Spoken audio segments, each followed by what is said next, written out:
Hey guys, a lot of my videos have been on math so far, so I decided to do a science video. A lot of my students and parents ask, how do I study for science? Math is pretty easy because you can just go over the math concepts, but how can we study for science? So I'm going to do a quick tutorial on some ideas for how to study. Okay? All right. So what I like to do is I like to get note cards. And we do vocabulary in class, but we do them in our math journal. So since the science journal, since the science journal doesn't always come home, it's a good thing you can do is use your science study guide and some note cards. So let me show you what I mean.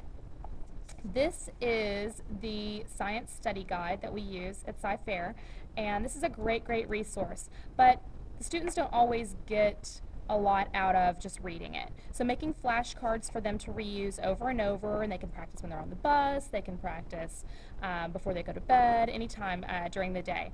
These are great. So what you can do is you get index cards and your study guide, and let's see, right now we're studying about plant life, and it's part 5, plants and animals. So what they can do is they can take their vocabulary list, here's the vocabulary list, and they can make their own note cards. So what they would do is, and students love to use pens and markers and all that stuff, so if you let them use pens, they're more likely to do it than with a pencil. Just a little tip there. So the first one we're going to do is the root. So you're going to write the vocabulary word really big on one side, flip it over, and write the definition. The part of a plant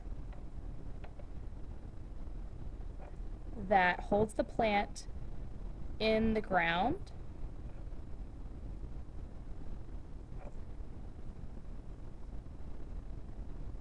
and takes in water and minerals.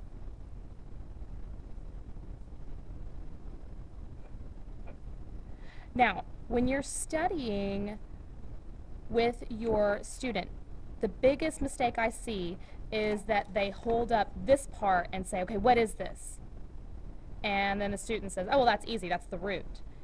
To make it more difficult, what you can do is give them this side and say, tell me what this means. Tell me what this part does.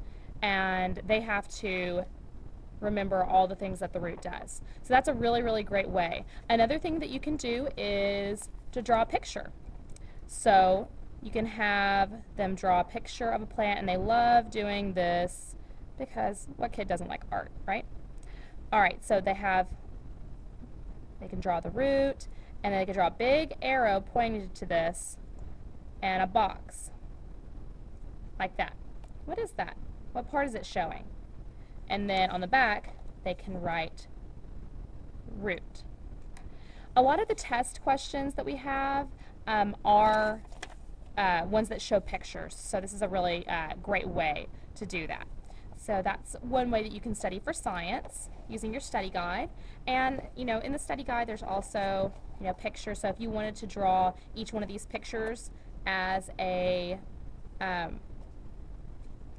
each one of these pictures on the card and then have seed on the other side, that would be fine. Or even if you wanted to draw, seed, germinate, sprout, seedling, adult, and then have them do like a put them in order game.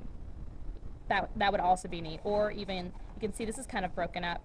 They could have that and then put them together and match them to the different parts of the plant. So that's an idea. That's how you can use your study guide rather than just reading. Another thing that you can use is if they come home, you might see them come home with these workbook sheets. And one thing you can do is have them write stuff on the note cards from here. So maybe they want to draw this out and you can have them relabel that. Or they can have a card on the needs of seeds and then have what seeds need on the back. All those kind of things. That's another way that you can do that using the resources that we've already given to them. So those are some ideas for studying for science if you're curious, and if you have any questions, of course, you can email me. My email address is Sarah, S-A-R-A-H, .page, P-A-G-E, @cfisd.net. Thanks. Bye.